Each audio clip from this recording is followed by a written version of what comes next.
বর্তমানে আমাদের দেশে যারা লুটপাট করে মানুষের রক্ত চুষে বাহিরে টাকা পাচার করেছে তাদের সাথেও এই কারুনের ঘটনাটা হুবহু মিল পাওয়া যায়।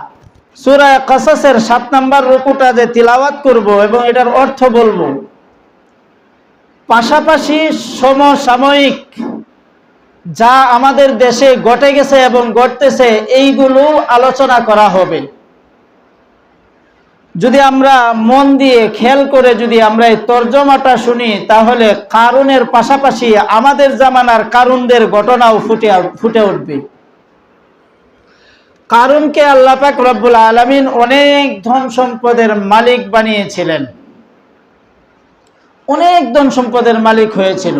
ধন সম্পদের মালিক হওয়ার পর সে তার রবকে চিনে না, মানুষের বিরোধিতা করতে শুরু করলো, সে অহংকার করতে শুরু করলো, সে তাকাব্বুর করতে শুরু করলো, সে মানুষের মাঝে মানুষকে অত্যাচার করতে শুরু করলো।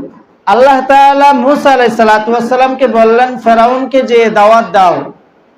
তখন আল্লাহ পাক রব্বুল আলামিনকে হযরত মূসা আলাইহিস সালাতু ওয়াস সালাম বললেন যে আমার সাথে আমার ভাই হারুনকেও দিয়ে দেন।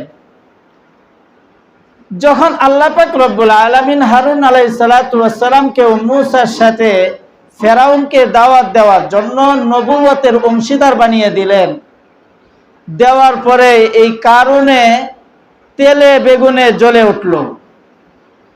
তার চাওয়াটা কি ছিল? যে আমিও তো একজন ধন সম্পদের অধিকারী, আমাকে আল্লাহ কেন নবুয়ত দান করলেন না? নবুয়ত না দান করলেন না, কিন্তু হারুনের মতো নবুয়তের অংশীদারিত্ব কেন বানাইলেন না? এই হলো তার জিদ। এই জিদের কারণে কারুন হযরত মূসা আলাইহিস সালাতু ওয়াস সালাম এবং বনি ইসরাইলদের উপর জুলুম করতে শুরু করলো। যখন কারুন মূসা আলাইহিস সালাতু ওয়াস সালাম এবং ওনার কওমের এবং মুসলমানদের উপর অত্যাচার শুরু করলো, পরিণাম কি হয়েছিল আল্লাহ তাআলা এই সূরা কসসের মধ্যে আলোচনা করেছেন। এই কসসের মধ্যে আল্লাহ পাক রব্বুল আলামিন কারুনের পরিণতি কি হয়েছিল, সে কি দম্ভ করেছিল, কি অহংকার করেছিল, কেন করেছিল, সবিস্তারিত আল্লাহ পাক রব্বুল আলামিন এই সূরা কসসের মধ্যে আলোচনা করেছেন। তবে এই সূরা কসসের যে আলোচনা, কারুনের আলোচনা, এই আলোচনাটা আমরা যদি তর্জমাটাও যদি শুনি তাহলে শুধু কারুনের সাথেই এই আয়াতের অর্থ মর্মার্থ মিলে যায় না, বরং আল্লাহ তাআলা বলেন, ইন্না কারুনা কানা মিন কওমি মূসা। সবাই খেয়াল করে শুনবেন যে আল্লাহ তাআলা কি বলতে চেয়েছেন। ইন্না কারুনা, নিশ্চয় কারুন, কানা মিন কওমি মূসা, মূসা আলাইহিস সালাতু ওয়াস সালামের সম্প্রদায় থেকে, অর্থাৎ মূসা আলাইহিস সালাতু ওয়াস সালামের সম্প্রদায়ের লোকই হলো কে? কারুন। ফাবাগা আলাইহিম, সে কারুন কি করলো? মূসা এবং তার দলবল মুসলমান যারা ছিল, বনি ইসরাইল যারা ছিল, তাদের উপরে জুলুম এবং অত্যাচার শুরু করে দিল। পক্ষান্তরে আমরা যদি বর্তমান যুগের দিকে চলে যাই তাহলে আওয়ামী নেতারা তারা সবাই সাবেক প্রধানমন্ত্রীর অনুগত ছিল। কারুন যেমন মূসার অনুগত ছিল, কারুন যেমন মূসার সম্প্রদায়ের ছিল, ঠিক তদ্রূপভাবে বর্তমান সাবেক মন্ত্রী এমপিরা যারা ছিল সবাই সাবেক প্রধানমন্ত্রীর অনুগত ছিল। প্রধানমন্ত্রী যেভাবে বলতো তারাও সেভাবে চলতো। এরপরে বলেন ফাবাগা আলাইহিম, কারুন তাদের উপরে অত্যাচার শুরু করলো। সুতরাং আওয়ামী সরকারের অধীনে যারা এমপি মন্ত্রী ছিল তারাও টাকা পয়সার মালিক হওয়ার পরে জনসাধারণের উপরে অত্যাচার করতে শুরু করলো। তাহলে কারুনের ঘটনা আমাদের যুগের কারুনদের ঘটনা হুবহু মিল। এরপরে দেখেন আরো কিভাবে মিলে।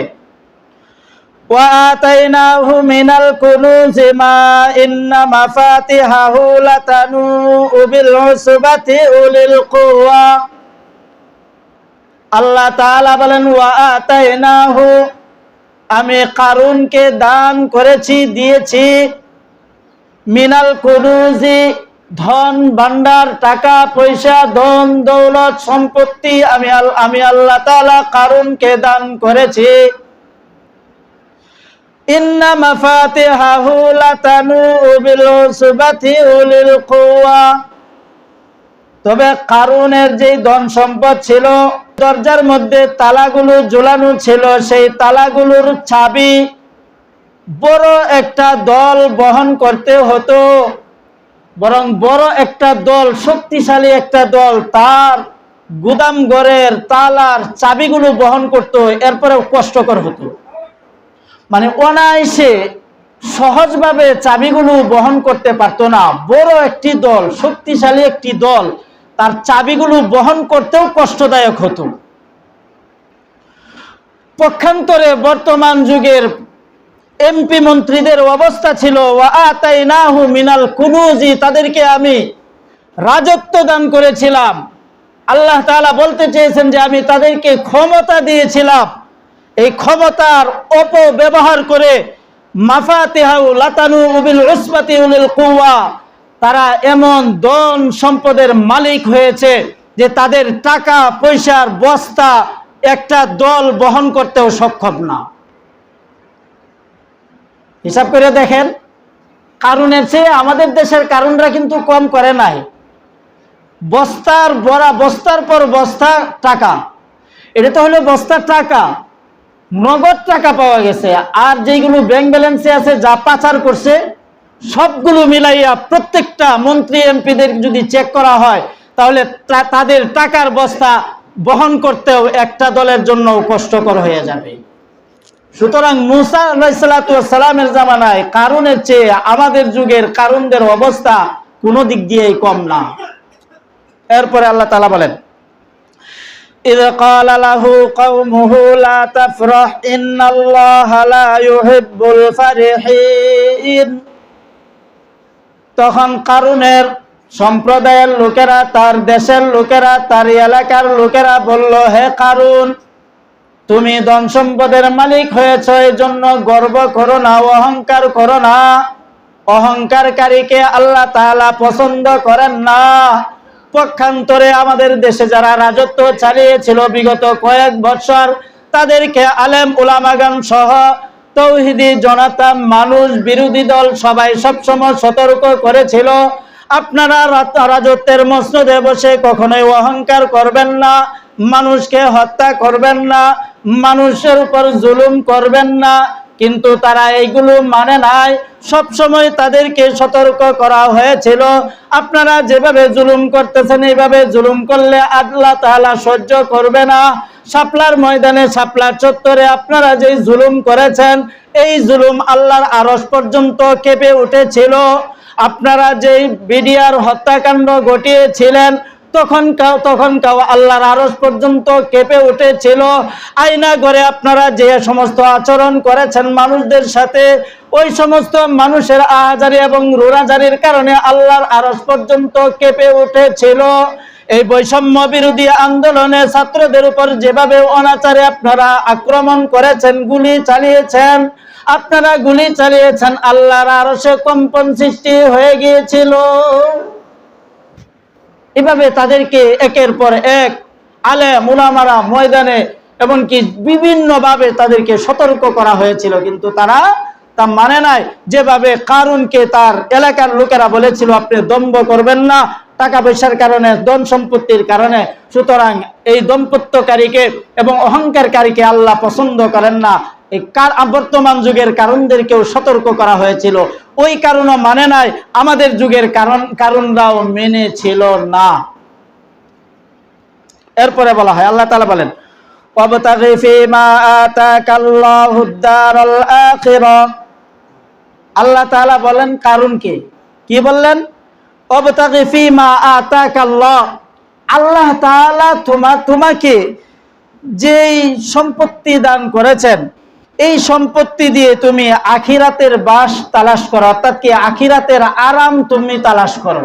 তোমাকে যে আল্লাহ তাআলা ধন সম্পত্তি দান করেছেন, ধনী বানিয়েছেন, টাকা পয়সা দিয়েছেন, তুমি কি করো? তুমি এর দ্বারা আখিরাতকে তালাশ করো, এর দ্বারা তুমি দুনিয়াকে বরবাদ করো না। ওয়ালা তানসা নাসিবাকা মিনাদ দুনিয়া, এবং দুনিয়া থেকে তুমি আখিরাতের জন্য কি নিয়ে যাইবা এই বিষয়টা আবার তুমি ভুলে যাও না। আল্লাহ তাআলা কারুনকে নসিহত করতেছেন।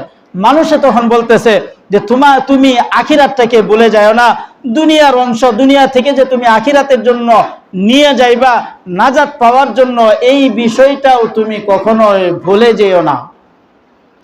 এরপর আল্লাহ তাআলা বলেন ওয়া আহসিন কামা আহসানাল্লাহু ইলাইকা, তুমি আল্লাহর বান্দাদের উপরে ইহসান করো, অনুগ্রহ করো, যেভাবে আল্লাহ তোমাদের উপর ইহসান করেছেন, অনুগ্রহ করেছেন।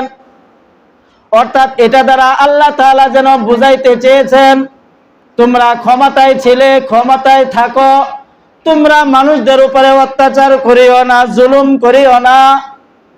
তোমাদেরকে আল্লাহ তাআলা যেভাবে ইহসান করেছেন, তোমাদেরকে ক্ষমতার মসনদে বসাইয়াছেন, তদ্রূপ তোমরা তোমার আল্লাহর বান্দার উপরে কখনোই জুলুম করিও না। যেমন তোমাদের উপরে আল্লাহ ইহসান করেছেন, তোমরাও জনগণের উপরে ইহসান করো, তোমরাও আলেম ওলামাদের উপরে ইহসান করো, তোমরাও ছাত্রদের উপরে ইহসান করো, তোমরাও স্কুল কলেজ ভার্সিটির ছাত্রদের উপরে ইহসান করো। আল্লাহ তাআলা যেন এটা বলতে চেয়েছেন। কিন্তু কারুনকে আল্লাহ তাআলা বলেছিলেন যে তুমি তুমি তুমি ইহসান করো যেভাবে আল্লাহ তোমাকে ইহসান করেছেন। এমনকি আমাদের দেশের সরকারপন্থী লোকদেরকেও আল্লাহ তাআলা যেন বলতে চেয়েছেন যে তোমরাও ইহসান করো জনগণের উপর, কারণ তোমাদের উপর আল্লাহ তাআলা যেভাবে ইহসান করেছেন, অর্থাৎ কি রাজত্বের মসনদে বসিয়েছেন। ওয়ালা তাবগিল ফাসাদা ফিল আরদ, এরপর আল্লাহ বলেন যে তোমরা জমিনে ফিতনা সৃষ্টি করিও না, মানুষকে হত্যা। আল্লাহ তাআলা কারুনকে বললো যে তুমি দুনিয়াতে থাকা অবস্থায় পৃথিবীতে তুমি ফেসাদ সৃষ্টি করিও না, ফিতনা সৃষ্টি করিও না, বিভেদ সৃষ্টি করিও না।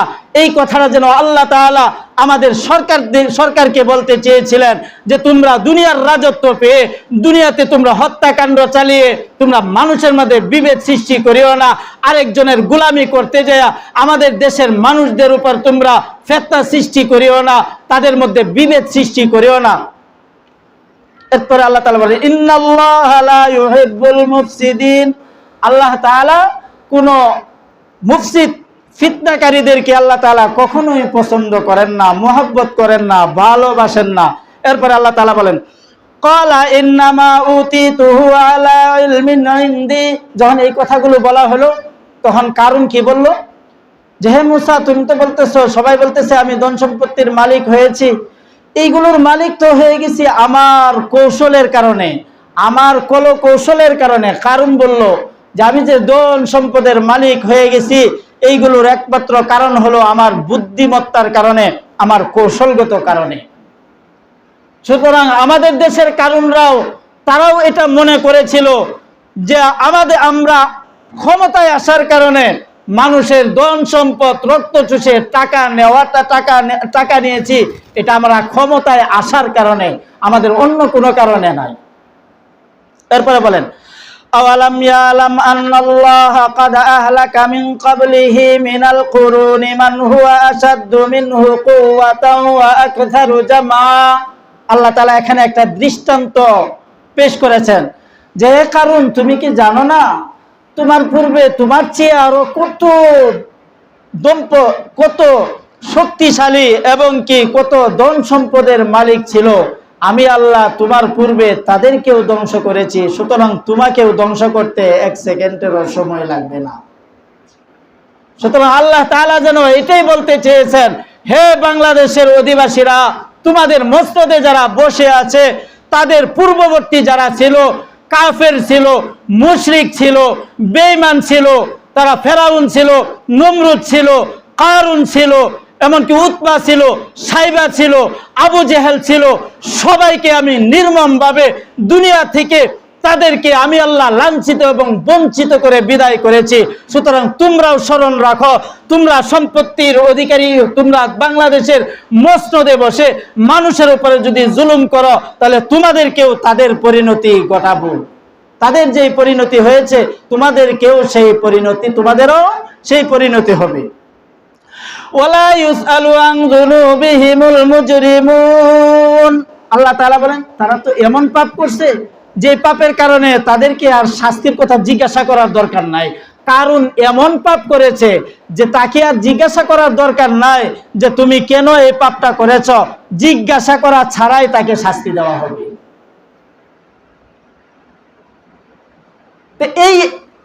এই তর্জমার সাথে বর্তমান যুগেও মিলে যা, যারা মানুষের রক্ত চুষে বাহিরে টাকা পাচার করেছে তাদেরকে তারা কেন টাকা বাহিরে পাচার করলো এই প্রশ্ন করার প্রয়োজন নাই, এর আগেই তাদেরকে শাস্তি দিতে শুরু করে দেওয়া। কারণ টাকা পাচার করছো কেন এটা প্রশ্ন করার দরকার নাই, কারণকে যেমন প্রশ্ন করার দরকার হয় নাই, তদ্রুপ আমাদের জামানার কারণদেরকে ওটা প্রশ্ন করার দরকার নাই। টাকা কেন পাচার করলে, টাকা কেন ব্যাংক ব্যালেন্সে, তোমার ব্যাংক ব্যালেন্সে ব্যক্তিগত ব্যাংকে নামে বেনামে কোটি কোটি টাকা, হাজার হাজার কোটি টাকা তুমি কেন ব্যাংক ব্যালেন্সে তুমি নিয়েছ, সুতরাং এটা প্রশ্ন করার দরকার নাই, এর আগেই তাদের শাস্তি হয়ে যাওয়াটা উচিত। ফাখরাজা আলা কওমিহি ফি জিনাতি, সময় নাই। ফাখরাজা আলা কওমিহি ফি জিনাতি, কারণ একদিন না সবসময়, যেহেতু তার টাকা পয়সার অভাব নাই, সাজ সজ্জা ঘোড়া টোরা ইত্যাদি সব কিছু নিয়ে রাস্তা দিয়ে বের হইতো। যখন রাস্তা দিয়ে বের হইতো তখন আশেপাশের কিছু মানুষ থাকে, একজন ধনী থাকলে সেও মনে মনে কয় আমিও যদি ধনী হইতাম তাহলে আমিও তো এমন ভাবে চলতে পারতাম। তখনকার আমলে কারণ যখন এভাবে বের হলো তখন এলাকার লোকেরা যারা ঈমান আনে নাই, যাদের জ্ঞান ছিল না, যাদের ভিতরে ইসলামিক জ্ঞান ছিল না, তারা বলল, তখন তারা কি বলল, হায় আফসোস যদি আমাদেরকে কারণের মতোই ধন সম্পত্তি দান করা হতো, ইন্নাহু লাযু হায্যিন আযীম, সে তো অনেক ধন সম্পত্তির মালিক হয়েছে, সুতরাং তার মতো যদি আমাদেরকেও ধন সম্পত্তির মালিক করা হতো। তাদের অহংকারের কারণে যদি কোনো রাস্তা দিয়ে যায় 5-7 ঘন্টা পর্যন্ত রাস্তা ব্লক করে রাখা হয়, এমনকি তারা যেই দিক দিয়ে যা কয়েক ঘন্টা পর্যন্ত গাড়ি চলাচল করতে পারে না, তখনও মানুষের মধ্যে একটা প্রশ্ন জাগে, আমিও যদি এমন নেতা হইতে পারতাম তাহলে আমার জন্য তো মানুষ এভাবে অপেক্ষা করতে থাকতো। তবে وقال الذين اوتوا العلم ويلكم ثواب الله خير لمن آمن وعمل صالحا, যাদের ভিতরে ঈমান ছিল, যাদের ভিতরে জ্ঞান ছিল, তখন তারা বলল যে না, আল্লাহ তাআলার কাছে এই কারুনের সম্পত্তির চেয়ে আল্লাহ তাআলার কাছে সওয়াবের মূল্য বেশি, সবটা দরকার বেশি। যারা ঈমান এবং যারা সৎ কাজ করে তারা এই কথা বলতে লাগলো। ওয়ালা ইউলাকাহা ইল্লাস সাবিরুন, আর সব কারা পাবে? যারা ধৈর্য ধারণ করবে, যারা জালেমের জুলুমে ধৈর্য ধারণ করবে তারাই কাল কিয়ামতের ময়দানে বদলা পাবে। ওয়ালা ইউলাকাহা ইল্লাস সাবিরুন, বদলা পাবে যারা ধৈর্য ধারণ করবে তারাই। যারা আওয়ামী শাসন চলাকালে যে সমস্ত ছাত্ররা সহ্য করেছে, উলামায়ে কেরামগণ তাদের জুলুম সহ্য করেছে, অন্য দলের লোকেরা জুলুম সহ্য করেছে, বৈষম্য বিরোধী আন্দোলনের ছাত্ররা তাদের নির্যাতনকে সহ্য করেছে, তারাই কাল কিয়ামতের ময়দানে বদলা পাবে। এখন দেখেন, এখন হলো মূল ঘটনা কি? ফাখাসাফনা বিহি ওয়া বিদারিহিল আরদ, আল্লাহ তাআলা বলেন আল্লাহ বলেন আমি কারুনকে এবং তার ঘর বাড়ি ধন সম্পত্তি যা কিছু আছে সবকিছু মাটির নিচে পুঁতে দিয়েছি, সবকিছু মাটি দিয়েছি। কিভাবে? হযরত মূসা আলাইহিস সালাতু, এটা লম্বারে কাহিনী, ঘটনা আমার সামনে সময় নাই। মূসা আলাইহিস সালাতু ওয়াসসালামের ঘটনার পরিপ্রেক্ষিতে রাগান্বিত হয়ে বললেন, হে আল্লাহ, তখন জিবরাইল আলাইহিস সালাতু ওয়াসসালাম এসে বললেন, হে মূসা, আপনি যখন যা চাইবেন কারুনের বিরুদ্ধে এটাই আল্লাহ কবুল করবেন, আপনি বলেন কি চান, তার কি শাস্তি চান। তখন লম্বা কাহিনী, শুধু ঘটনাটা বলতেছি। মূসা আলাইহিস সালাতু ওয়াসসালাম বললেন, হে মাটি ফাঁক হয়ে যাও। তখন তার পর্যন্ত টাকনু পর্যন্ত ডেবে গেল কারুনের, কারণ হি হি করে হাসতেছে, কারণ সে তো বেয়াদব, সে তো জালেম, জুলুম করতে করতে তার অন্তরটা তো কালো হয়ে গেছে। এই জন্য তার ভিতরে এই ভালো এবং খারাপের পার্থক্য করতে পারে না। এটা একটা নিয়ম আছে, একটা নীতি আছে, যে গুনাহ বেশি করে সে কিন্তু হালাল আর হারাম, ভালো মন্দটা পার্থক্য করার মতো তার মস্তিষ্কে কিন্তু এই বিষয়টা থাকে না। যারা বেশি জুলুম করে, জুলুম করতে করতে কোন কথা বলার কারণে বৈষম্য বিরোধী আন্দোলনের ছাত্র এবং কি সারা বিশ্বের এবং বিশেষ করে সারা বাংলাদেশের মুসলমান জেগে উঠবে কোন কথা বলার কারণে, তখন এটা সেন্স থাকে না। তখন রাজাকার মাজাকার কত কিছু বইলা তারা পাবে না, রাজাকারের বাচ্চারা পাবে, এমন কথা আল্লাহ তাআলা বের করে দেন। কারণ সেজদা কেন? ওই যে গুনার কাজ করতে করতে করতে করতে আল্লাহ তাআলা এমন কথা বাইর করে দেন যেই কথার কারণে পতন হয়ে যান। তখন কারুন বলল, তখন কারুনকে মুসা আলাইহিস সালাতু ওয়াস সালাম তখন বললেন যে মাটি ফাঁক হয়ে যাও। তখন ফাঁক হইল। সে খিলখিল করে হাসতেছে, সে মনে হয় এটা কিছুই না, আরে বৈষম্য বিরোধী আন্দোলন এটা কিছুই না, আগে তো সবগুলো ধামাচাপা দিয়ে দিছি, শাপলা চত্বরের ঘটনা ধামাচাপা দিয়েছি, পিলখানার ঘটনা ধামাচাপা দিয়েছি, না জাতীয় নারী নীতিমালা ওইগুলো ধামাচাপা দিয়েছি, ফতুয়া বিরোধী আন্দোলন ধামাচাপা দিয়েছি, মুফতি ফজলুল হক আমিনীকে ধামাচাপা দিয়েছি, আহমদ শফিকে ধামাচাপা দিয়েছি, মুসলমানদেরকে ধামাচাপা দিয়েছি, সুতরাং এটাও ধামাচাপা দিয়ে দিব। তখন কারণ মনে করলো এটা কিছুই না, এটা তো সাধারণ একটু মাত্র মাটির নিচে গেলাম। তখন মুসা আলাইহিস সালাতু ওয়াস সালাম বললেন মাটি আরেকটু ফাঁক হয়ে যাও। তখন হাঁটু পর্যন্ত গেল, আবার হাসতেছে। তখন মুসা আলাইহিস সালাতু ওয়াস সালাম আবার বললেন আরেকটু মাটি ফেটে যাও, কোমর পর্যন্ত গেল, পরে গলা পর্যন্ত গেল। এখন তো হাবুডুবু খাইতেছে। শুধু কিতাবে আসছে, এমনকি কুরআন শরীফে আসছে, শুধু কারণ যে গেছে তাই না, তার ঘর বাড়ি দন দৌলত যা কিছু ছিল সব এতটুকু, মানে সে যতটুকু ডাবছে নিচে ডাবছে, ধন সম্পত্তিও অতটুকু পরিমাণ ডাবছে। যখন গলা পর্যন্ত গেল তখন তার হুঁশ আসছে যে না, এখন তো অবস্থা খুব খারাপ। তখন সে বলল, মুসা আমি তোমার উপরে ঈমান আনতে চাই, আমি আর করব না, যা কিছু অহংকার করছি আর করব না। মুসা আলাইহিস সালাতু ওয়াস সালাম বললেন না, টাইম ওভার হয়ে গেছে, এই মুহূর্তে যদি তুমি ঈমান আনো তাহলে তোমার ঈমান গ্রহণযোগ্য হবে না। যেভাবে ফেরাউনকে আল্লাহ তাআলা ফেরেশতার মাধ্যমে বলেছিলেন যে এখন হাবুডুবু খাইতেছো, এখন মুসার উপরে ঈমান আনলে হবে না, এখন আল্লাহর উপরে ঈমান আনলে হবে না, কারণ এখন শেষ মুহূর্ত, তোমার সারা জীবন জুলুম করেছো, আর তোমাকে এখন শেষ মুহূর্তে কালিমা নসিব করে আল্লাহ তাআলা জান্নাতে দিবেন। আল্লাহ তাআলা তো দয়াবান, অপর দিকে আল্লাহ তাআলা তো আবার নিষ্ঠাবান। সারা জীবন জুলুম করছো, এখন শেষ পর্যায়ে শুধু কালিমাটা পড়বা, তোমাকে আল্লাহ মাফ করে দিবেন। তাহলে জুলুমের বদলা কি আল্লাহ নিবেন না? আল্লাহ তো নেই পরায়ণ, দুটোটাই তো আল্লাহর কাছে বিচার থাকবে। যাই হোক, পরে সবকিছু আল্লাহ তাআলা তার ধন সম্পদ তাকে নিজে সহ পুরাটা আল্লাহ তাআলা ধসিয়ে দিলেন জমিনের নিচে। এরপরে কি হলো ঘটনা? ফামা কানা লাহু মিন ফিয়াতিন ইয়ানসুরুনাহু মিন দুনিল্লাহ। শেষ করে দিব। আল্লাহ তাআলা ব্যতীত তার আর কোনো সহযোগী নাই, তার আর কোনো কেউ সহযোগিতা করতে আসে না। সে এই ধন সম্পত্তির কারণে যা অহংকার করেছিল, দম্ভ করেছিল, এখন যে সব কিছু তলাইয়া যাচ্ছে, এখন কেউ তাকে সাহায্য সহযোগিতা করতে আসে না। এটাই হলো দুনিয়ার নিয়ম। যখন জুলুম করতে করতে শেষ পর্যন্ত পৌঁছে যাবা, তখন তোমার পরিণতি আল্লাহ তাআলা এমন ঘটাবে, তুমি একটা হিন্দু রাষ্ট্রে যায় অবস্থান নিতে পারবে, কোনো একটা মুসলমান, তুমি নিজেকে মুসলমান দাবি করে মুসলমান রাষ্ট্রে যাওয়ার মতো ক্ষমতা তোমার থাকবে না। কোনো ব্রিটেন সহ অন্যান্য রাষ্ট্রেও তাকে যাইতে দেওয়া হয় না।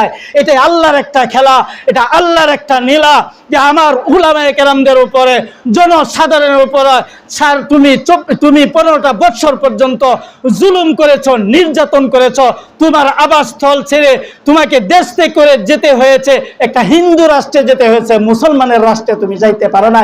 এর মতো দুর্ভাগা, লাঞ্ছিত, বঞ্চিত পৃথিবীর জগতে আর কিছু হইতে পারে না। পরিষ্কার ভাষায় বলতে চাই, মুসা আলাইহিস সালাতু ওয়াস সালামের জামানায় কারুনদেরকে আমরা দেখি নাই, বর্তমান যুগের কারুনদেরকে আমরা দেখেছি। ঠিক না ঠিক? আল্লাহ পাক রব্বুল আলামিন তার জুলুমের কারণে, নির্যাতনের কারণে, তার অহংকারের কারণে তাকে এমন ভাবে ধ্বংস করেছেন, দুনিয়ার মানুষ তার নাম নিতেও লজ্জা পা। ঠিক তদ্রূপভাবে আমাদের দেশে যারা জুলুম করেছে তাদের নাম নিতেও এখন মানুষ লজ্জা পা, এখন মানুষ লজ্জা পা। আমরা মুসা আলাইহিস সালাতু ওয়াস সালামের জামানায় কারুনদেরকে দেখি নাই, বর্তমান জামানার কারুনদেরকে দেখেছি। এই জন্য আমি করজোরে অনুরোধ করব, অন্তর্বর্তীকালীন সরকারের প্রধান ডক্টর মোহাম্মদ ইউনূস সাহেবকে, আমরা আপনার বাংলাদেশের 18 কোটি 22 কোটি মানুষের মধ্য থেকে, সবার পক্ষ থেকে আপনাকে আমরা অনুরোধ করব,